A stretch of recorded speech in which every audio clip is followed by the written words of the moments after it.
spectacular fashion against KT, who basically played out of their minds. I've never seen them play this strong. And beyond the game, they could actually capitalize on the temporary weakness of the Sunny Lion team. Yes, they could, whereas Sunny Lion sitting, like you said, at the bottom of the table. They are struggling to really catch their footing, whereas BTG still performing worse than maybe the first season we saw them, but they're still looking pretty decent. Yeah, that they do. And don't forget that the Sunny Lions, they had to go through a couple of roster changes, just like KT had to, basically. So it was so interesting to see how both teams with either new players or role swaps were going at each other, and how KT from downtown, from out of nowhere, once again, was able to win in such spectacular fashion. But here are the Sunny Lions. Have they recovered? Have they recuperated from the shattering loss yesterday, where nothing seemed to be able to go their way? But once again, Tetcher, Wildlight here on the second ride, he brought the Chen to the table yesterday, and it did not work for him whatsoever. Yeah, Wildlight has always been one of the players I've been slightly unsure about, because he hasn't really had the chance to shine. He's just sort of been a solo laner, and that's about it, and that melee flex. Pow, on the other hand, being highlighted here, has been pretty impressive. Not an incredible standout, but I've had very little complaints. But yeah, as you said, Wildlight bringing the Chen, and it going about as well as anyone who reads Reddit would expect. Now, of course, we don't know the exact details, whether it was all Wildlight's call, like, give me the Chen, trust me, I'll go for it, or whether it was his team forcing him into it, or maybe it was a combined effort and everyone is like, you know what, we're going to give theChen a try. We think it's really good there. Pretty confident in Chen, and they just wrong. It just went horribly wrong, unfortunately, for them. By the way, while we're taking another look at our Chinese colleagues, it is worth mentioning that the lovely lady on the left-hand side is known as Yaya, and she was the one who brought you the slightly off content, off HGC content there with a school class in action. And I'm not sure if you guys all watched that, but maybe we can show you the link later. Actually, we can do that right now. Let me find the link for you guys. Yeah, I don't have it immediately unless I manage to scroll past it on Reddit right now, which I did. Hang on. And I will link straight to Yaya's Twitter so that we can get her. Oh, I'm not a mod. Oh, I can't link. I can, though, and I did it. Henrik, mod me. Mod me. I can't mod you. I'm pretty sure I can't. I could try, though. Hey, I have typed in the chat. Yeah. You don't have permission to perform that action. Boo and Boo! hiss. Boo and or hiss. Either way, you can see the stats a little bit in favor of BTG. Once again, they just have a better ratio overall. As we see the first map going to be Tomb of the Spider Queen. Yeah. Please first bad me ulting the streamer. No. It's all good. You get a friendly pointing finger towards you. All right, guys. The Tomb of the Spider Queen is going to be our first map of the day here, with Beyond the Game choosing the battleground. Actually, Tomb of the Spider Queen has seen significantly less play compared to 2017 in general in China. It seems to be Dragonshire is the new old hotness. Then we get to see a lot of Sky Temple and quite a lot of Towers of Doom lately. However, we are currently seeing Tomb currently undergoing a very, very small, I would like to call it a guerrilla insurgence, where it is sneaking its way back into drafts a little bit more often, and a little bit to do with that potentially has to do with the very low engaged cooldowns of the High King himself, Varian. Oh yeah, we have seen a flawless performance of the High King of the Alliance. 2-0. That was the score yesterday, played by CE. 3-0 if you count Open Division, the games that we cast anyway. Oh, that's what I wanted. Technically could have been 4-0, but one of the games was forced to be remade at level 21 for both teams. Oh no. So you're saying that there was 4 games total, like 2 games of Open Division? And two games of Variant in, yeah. Yeah, and he lost the last one? No, he won all the ones except one of them that had to be remade before they finished. But wasn't it with the same draft then? No, because that was where here comes Varian, by the way, as we're talking about him. Speak of the devil as he shall appear. But it was there was a bug that basically prevented Malfurion from using his ult at all. Oh, that happened to me yesterday. Yes, that was the cause to that was apparently with the level 20 upgrade, right? Interaction. Yes, it was. Oh, an that's interaction exactly what between happened to me yesterday. Void Prism and Bunker, and it was the level 20 upgrade. Oh. So Void Prism was banned. So in order to remake, that would have been pretty harsh to say you have to pick Zeratul again. So can you go over what happened exactly? Remake. Because I failed to find the reason that caused the Twilight Dream from happening. So this is just a theory. This is just a running theory at the moment that we don't know the exact results for. The current theory is Malfurion jumped into a Blaze bunker. Yeah. Which there is a known bug where activatables can be affected weirdly by stasis. Zeratul Void Prismed the bunker. So for starters, mouse abilities aren't even on the screen. So that could already have that's already like code that could have strange interaction, just programming stuff. Malfurion comes out.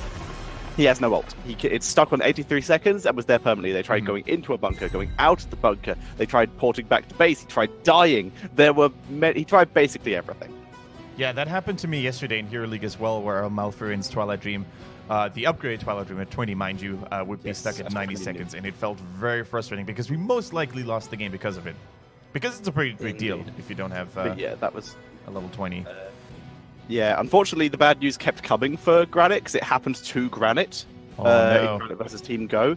And in the re-game, Minecraft disconnected because the internet went out and then couldn't reconnect, so they had to forfeit the series anyway. Oh, so are they out of the tournament right now, or are they? No, they went to the lower bracket. Minecraft came back before they were disqualified, and they won their first game in the lower bracket. Sweet, so they're still in.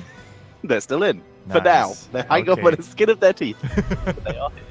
Why is Cassia banned? Sunny Lion, please. Yeah, I was gonna bring up the variant here because we saw a variant on that very same battleground yesterday, where he was putting on a clinic against a mainly basic attack focused team with heroes like Tracer. So the early Tracer pick was heavily punished there. The early Tracer pick for Soa definitely didn't work out as planned against Wind, who was on the variant yesterday from CE. Now this time around, the variant is picked much earlier without any, dedicated targets he could counter. So as such, Jaina is being locked in immediately, and I like that choice because how to counter variant these days when Warbringer at level 10 seems to be the go-to choice at level 10? Well, you take magic damage because those abilities don't worry about the parry. Tetcher, how was variant skilled yesterday in the open division? Was it a similar approach, or did they take shield wall? Pretty much exactly the same. Zarya. Okay, I'm going to talk about her in a second. But we pretty much exactly the same, but we did have as close to still took the level 1 parry talent in one case. No victory rush, was mostly a second wind lean. But once again, we weren't on Tomb, where you can really get value out of victory rush. And we also didn't see the Q build either. Okay. So no Lion's Maw at level 1 that would stack up your Lion's Fang, and no Lionheart at level 7 either. Correct. Okay, interesting. We saw that once in China. So, Zarya, you were talking about what issues can a variant have? Well, like you said, the issue is magic damage. Zarya is fantastic with variant for multiple reasons. For starters, great zoning, can really set up for incredible engages to trap people and let Varian have a wonderful time isolating people. For second, she offers that protection that Varian lacks in terms of spell armor. Not in terms of spell armor, I believe she can get a spell armor. She can get a talent, yeah. Exactly, so she could go for that if she wanted to, but if not, her shields could still be pretty viable and give time for victory rush or second wind, or I don't even know the name of the level, the Q talent yet. The level 7? She basically fits in all the gaps, yes, for Varian. The Lionheart. You can remember it if you think about a glorious English king back in the days, Richard the Lionheart. Which I remember it via a university. I remember it via a Monsters and Men song, but either way, we have the Ragnaros coming in last, and this is very reasonable, I feel, because there's a very good chance that they're going to give away first blood and probably second and third as well. Ragnaros really neutralizes a lot of early game losses and can make your defense of the turn-in area, which is going to be at risk a lot, especially with Zarya denying their own turn-ins. Ragnaros neutralizes at least a little bit of that value. Now, I look at Sunny Lion's draft, and I'm already more pleased than yesterday when they were going a little bonkers in game number 1. So they're trying to go a little bit more in meta here. No more Chen shenanigans, no more crazy triple warrior compositions either. So the variant could make a lot of sense. Although technically speaking, they do have triple warrior, but Zarya doesn't really count, does she? Yeah. And what I'm a little worried about though, Tetcher, when I take a look at Sunny Lion's draft is the lack of wave clear on Tomb of the Spider Queen, whereas their opponents, whereas Beyond the Game has heroes like Ragnaros, Jaina. Those are all really good when it comes to decimating those minion waves as fast as possible in order to then have a quicker rotation, turn in the gems, take a mercenary camps, and so on and so forth. It is interesting because you look at some of their heroes and be like, those should be really good at wave clear. Tychus, for example, AoE ability on a very short cooldown. Same with Zarya, her auto attacks are all AoE. But they do have Leoric as well, so I think they have enough to make it up, but once again, they're not exceptional. BTG on the left, 619 on the Nubrak, LLK on the Ragnaros, Druid on the Stukov, Dancing on Hanzo, and Lai is playing the Jaina. And on the opponent's side, we see the teams clad in red. It is the Sunny Line with Pao on the Malfurion. Jaina plays the Zarya. Feet B on Tychus. Violet on the Lyric, this time no Chen. And first is playing my man, the Varian. Jaina has quite the variety of hero choices that he's going to go for. He reminds me, oftentimes he reminds me of Uncle G. But, of course, on the ranged melee role, he too was the support main, but very much played Falstad. He played the Jaina in the past, so was Uncle G. And, of course, the Jaina here for Sunny Line. They are very much similar when it comes to playing a variety of heroes, as Tetra said. So Varian starting off with parry. This can lead into a shield wall, but once again, cooldown is still a little bit tough in terms of Varian in general. Because you lose that charge, and that charge was really a huge part of his old Spike ability. Yeah. But it still leaves the option, and if not, I believe this still just lowers the cooldown anyway, so it's not so bad. Yeah, it lowers the cooldown to 5 seconds, so instead of having 2 charges, you have a much lower cooldown, and of course you become protected for a short No, I mean level 1 talent. Not with the level 1. With the level 1, you basically deal extra damage on your next basic attack. Because it resets the Heroic Strike after parrying successfully, which makes it really nice with Taunt because you can basically force the enemy to attack you while parrying, so you get a guaranteed proc off, which then makes it so strong with Mortal Strike, because Mortal Strike at 13 applies after landing a Heroic Strike, right? So you get the healing debuff. So that's normally how you really make sure that the focused target, the taunted target, receives less healing to be saved. You are wise, young Kendrick, as you have schooled me in the ways of the Varian. This Pao just hovers in range, nice and safe, very far away, not getting in range of 619, but still soaking experience. It's very nicely done. Ragnaros is slowly stacking. Good dodge on Wildlight as well, just holding this lane and pushing it up pretty reasonably. Leoric, won't lose this lane, but he is suffering a little bit from getting a lot of harassment on him. Anub, no spell armor, which is pretty reasonable because the only technically damage dealer on the team is technically Tychus. Yeah, and especially on this battleground, right? On Tomb of the Spider Queen, you can make sure to guarantee a steady and quick income of regeneration globes. There's definitely an abundance of them because you can just move from middle to top, from top to middle, and so on and so forth. Interesting variation coming here, by the way, for Leoric, going for Fealty unto Death, which causes him to restore both mana and health whenever a minion dies. Not necessarily an enemy minion, could also be a friendly one. So you have a steady health regeneration going on. Yeah, it's the most passive of talents that Leoric has. It basically is the talent that says, I don't intend on winning lane. I'm just going to chill back here and you guys have fun. Exactly. I'm just here to hold. I'm just trying to farm my gems, try not to die, and let Ragnaros do his thing. But that means exactly what we're seeing in the bottom half of the map right now. Ragnaros having full control over that lane, already turning in 15 gems single-handedly, which is so useful, of course. Even more people are joining up in the bottom half, trying to pay their gems, respectively. 619 on the Nubrak is currently carrying 19 of those, 23 now at the moment for Beyond the Game. And you can really see how with the superior wave clear, they're slowly but surely making sure to have that huge advantage of dominating the lanes, turning in the gems early. So up to this point, Beyond the Game must be very happy with how the game turns.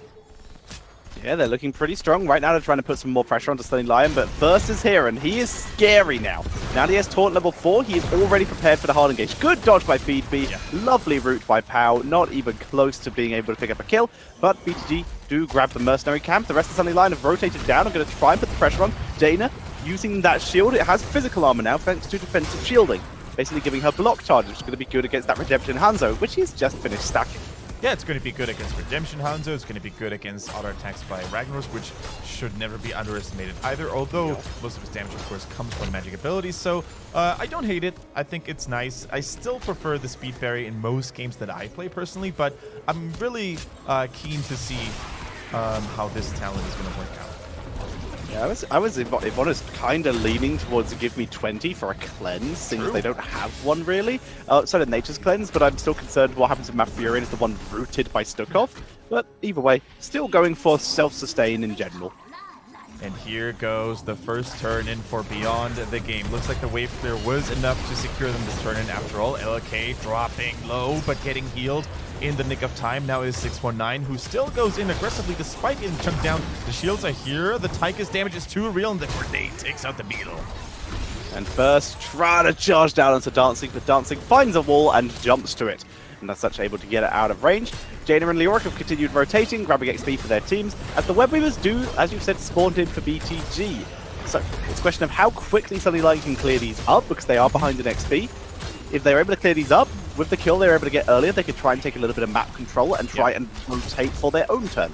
The kill was actually huge there for Jaina on the Zarya, because without a Nubrek, there was no real initiator. There was no real hero left for Beyond the Game to punish overzealous defending here, which Sunnyline was able to do because of the lack of a Nubrek. However, they were focused so hard in the bottom lane, and they took so long to take down the Web Weavers that meanwhile, in the middle and top lane, all the towers were destroyed. And that can really be seen if you look at the global experience right now. 8.5 against 7.5. Here comes Hanzo going in very aggressively, joined by Miraculous as well. He gets rooted and taken down immediately. This is the thing you have to deal with when you're against Varian and even against Leoric in some of those cases. If you don't get the kill, they become very sticky and really prevent you escaping. You have to commit and make a move work when you're against someone who can taunt you and someone else who can slow you so consistently. Now, they still were able to get the top fort, so temporary damage, which means the death of a hero was traded against permanent damage, which is the lack of a structure for Sunnyline. So all in all, I think it was a worth trade. It was a good trade for Beyond the Game. They're now racing towards that level 10, trying to keep their opponents occupied so they won't be able to turn in. Only 9 gens on the Tychus. Jaina here coming in with a Frostbolt. Jaina will be able to continuously do this. Hanzo even helping with a Sonic Arrow, easily dodged by Feet B. And now he's perfectly in range for 619 to land an Impale, who is able to do so. The knives continue. Ragnaros and Leoric continue to duel in the bot lane, both looking for an opportunity. And yeah, this is controlled at the moment by Sunnyline, but they're actually missing XP top. They need to be careful about that. They're missing a little bit of XP. Level 10 will be here shortly, though, and that's why Varian goes in against the Jaina so aggressively. He realizes until we are in level 10, and while the enemies are not level 10 either, we can go in and use our superior crowd control, and that's exactly what they did. Jaina was not able to escape in the nick of time here, so level 10 is still here faster for Beyond the Game, but Sunnyline definitely bought themselves enough time to get that turn, and with that, they're probably going to be able to close in on the experience gap. That's going to be pretty good for them. Being able to put themselves in a strong position to try and push in with these minions, with these Web Weavers. It's going to be good. So Furious Use, don't try and kill Leoric. But if anyone's going to die, it might as well be Leoric. However, points that are worth mentioning, I see something interesting, Kendrick, in the heroic options. Yeah, we definitely do see the Dragon Strike. No longer are we going to see a Hanzo that stuns and potentially useful teleports in the late game too. That is useful. You could be less diplomatical about it. Yes, I agree. It's by no means considered to be the more competitive heroic ability, but look at the Molten Core dealing so much damage onto the Web Weavers and the minions alike. This is fantastic. Joined by the zoning of the Lurking Arm, there's not much Sunnyline can hope to achieve in the mid lane. Varian is going with Shield Wall, by the way, giving himself that invulnerable when he needs to. You talked about the weaknesses he would have about it. He's just reacting by, doing it. Not going for the mobility here, which he would struggle with anyway against Jaina.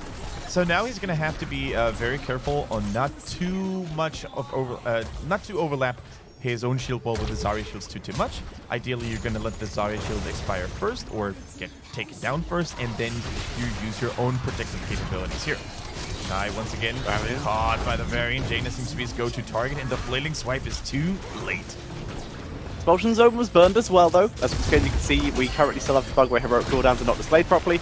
But that was a taunt, which is a very slow cooldown, very low cooldown to be fair, so that's not so bad as Twilight very nearly does die, gets sniped. So it is a 1-for-1 here in terms of XP. Another taunt, trying to get onto Ragnaros here. At first, we'll be able to chase him down, but doesn't have that cooldown reduction.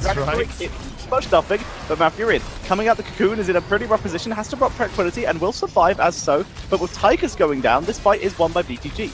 Thatcher, that was actually pretty cool to see. BTG's dancing on the Hanzo, used Dragon Strike on the cocoon. Well, not only for the cocoon, but he used it in an area where the cocoon was, you know, sitting.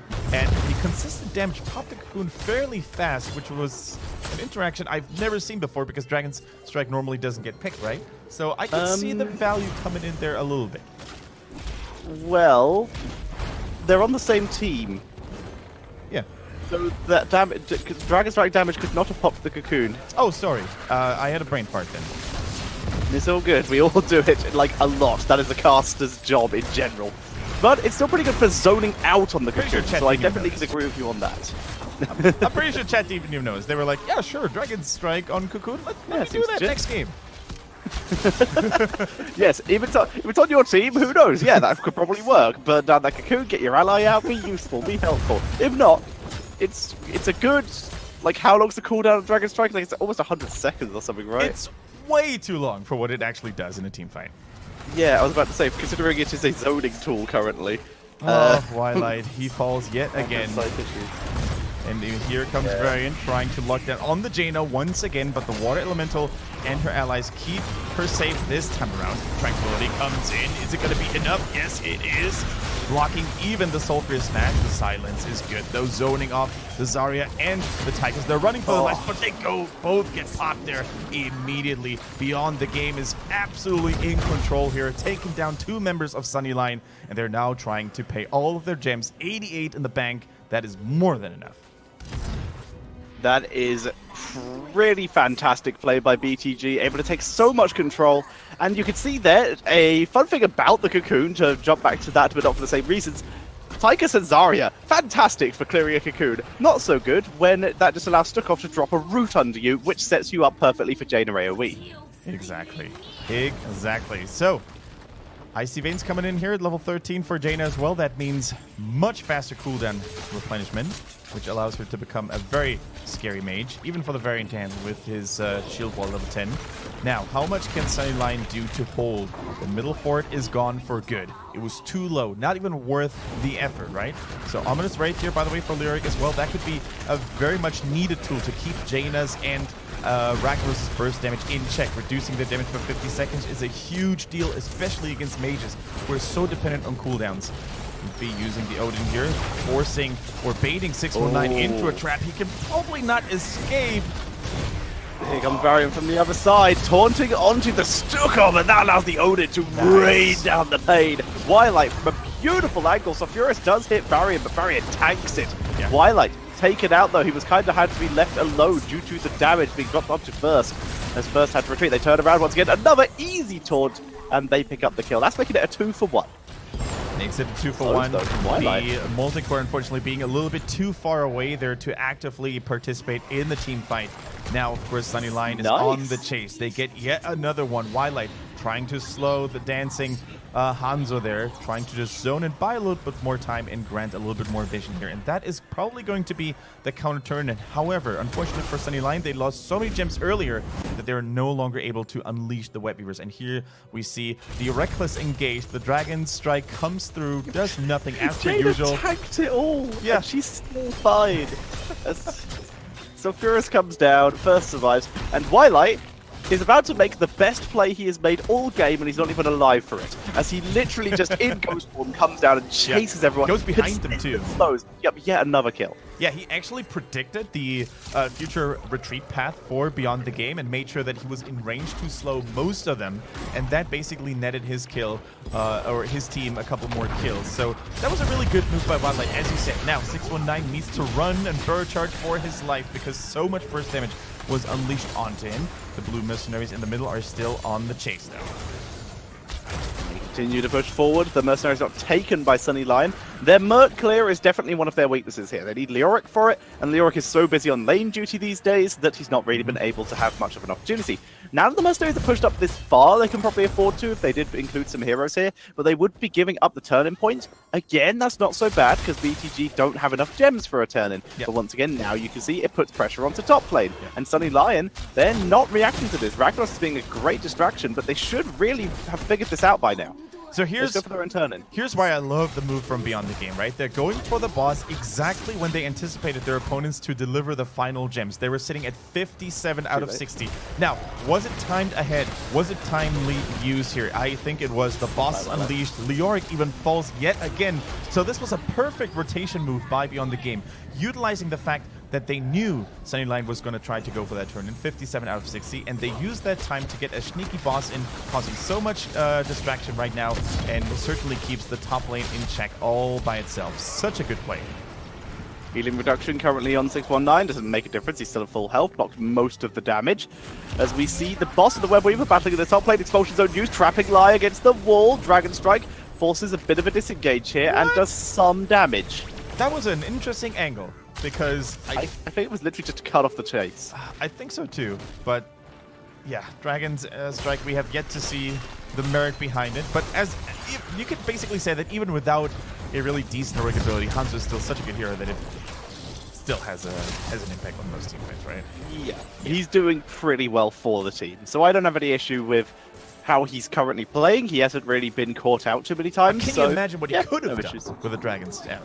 Yeah, exactly.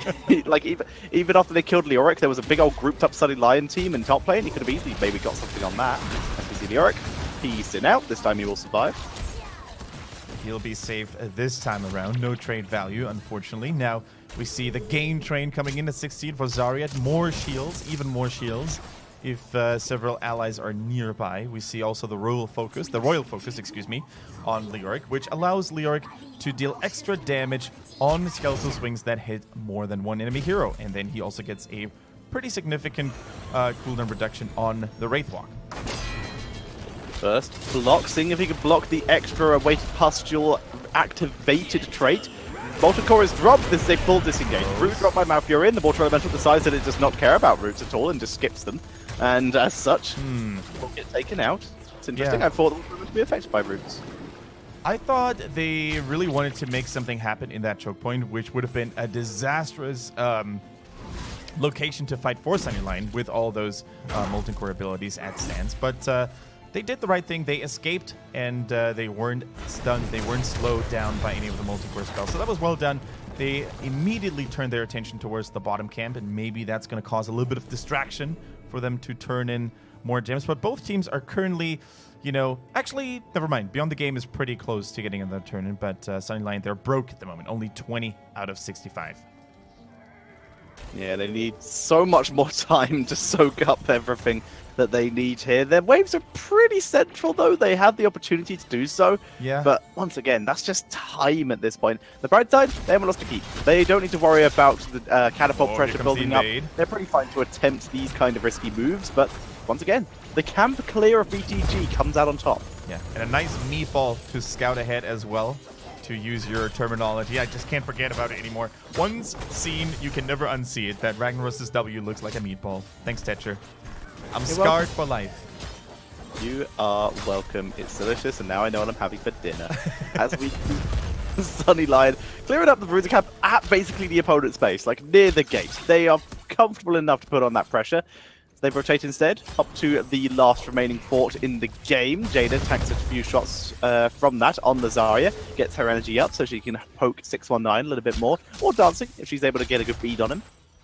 Yeah, and of course that is going to be a big deal now for Beyond the Game. They really want to make sure to utilize their Storm tier talent advantage, and it remains to be seen how bravely, how determinedly Sunny Lion want to fight for this. The Odin is popped very nice in the thick of things. He falls immediately because of silence preventing any more shield walls. So looks like they were determined to fight there, but they were slaughtered immediately as well. for Beyond the Game. And this is now a disaster. The Odin was popped. Huge cooldowns now all across the board for Sunnyline, and yet another turn in.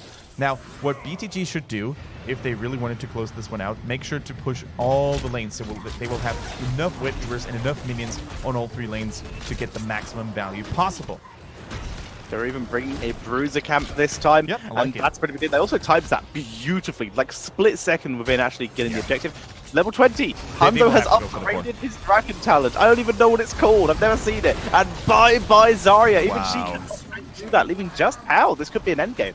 Yeah, this is definitely going to be a core call here. We have 55 seconds left on Zarya. The Molten Core is here to unleash fire and lava storms upon the enemy core. So much health of it is getting chunked down. The Dragon's Arrow is here just to look good, it seems. Doesn't even matter. Leoric can't do anything, and down goes the core catcher. Beyond the Game is going to take game number 1 in this first best of 2 of the day. Cocoon for good measure, but like you said, very well controlled, and all that came down to was exactly how the entire game went, and that was BTG finds someone out of position, that person out of position is killed. You know what? I'm starting to feel a little worried for the Sunny Lions here. True, their draft looked a little bit stronger than what they had yesterday, but in-game, it never seemed to me like they were in control. It never seemed to me like they were having an idea on how to get back into the game, maybe even overtake their opponents and take the lead themselves. I think what they just lacked was wave clear. It went okay in the early game, you know, in the first couple of levels, but as Jaina's wave clear grew stronger, as the damage scaled a little bit higher for Beyond the Game, there was just nothing they could do. Ragnaros, Jaina, and all the other rotations here with a new brag, it was just too much for them to handle, it seemed. Yeah, too much AoE, too much ability power, too much getting locked down. I don't know. I don't have enough comments on that. That was just one-sided in general, and as such, Sunny Lion, they continue their slight downward slump, staying at the bottom of the table right now. And while Zarya is nice to protect heroes like a Varian early on, who are not really as tanky yet before level 10, I couldn't help but feel that their burst damage after a taunt wasn't sufficient. It oftentimes seemed to me that, true, they were getting a couple of Jaina kills, but if Jaina wasn't out of position, if she wasn't making mistakes herself, it never seemed to me like they were able to catch someone no matter what in a team fight. It was always, true, the taunt was there, but then what? The explosion zone, maybe, but was that enough to keep a target trapped and killed? Most of the time it wasn't, so I really hope they're going to step their drafting up a little bit. As do I. I really enjoyed the Zarya. I thought it would be good, but they just did not use it to great effect, and the triple tank might have been a bit much, maybe, but Zarya, you kind of need that. I don't know. I personally think that draft might have been better if they just replaced the Auric with Sonya. Just something that's more damage and gives them more engaged potential. Yeah, I wholeheartedly agree. The Sonya would have also made sure to at least stand a chance and maybe even dominate the lane against Ragnaros, where Leoric just was a passive bystander. He was just watching, you know, healing up a little bit gradually, but was there really any killing potential against Ragnaros anytime soon? Most likely not. The Sonya, on the other hand, is a whole different beast. She can bring the pain, she can play way more aggressively. She has better self-sustain for the most part, more reliable self-sustain than Leoric has. So even a Malthea could have worked, who knows? But definitely the Leoric was a little too passive. Here we see the match summary of game number 1 between the two teams. 13-7 on the kills, 4-2 structures, and the final level 21-19. That speaks a very clear language. It does indeed, but the fact Sunny Line were able to get 7 kills as well, considering a lot of their play actually did look a little bit slow, I would describe it as. That's a lot to do with their draft. Dancer gets MVP, by the way, with Dragon Strike, and as I found out recently, the Dragon Awakens. You do not give an MVP to someone who picks Dragon Strike. Ladies and gentlemen, as Varian loses his 100% win rate, in HGC China, Dragon Strike gains a 100% win rate. I'm pretty sure that's the first time it's been picked. I'm pretty sure it was the first time we've seen that ability in China. But yeah, you're right. Varian for the first time doesn't go home with a win in HGC China.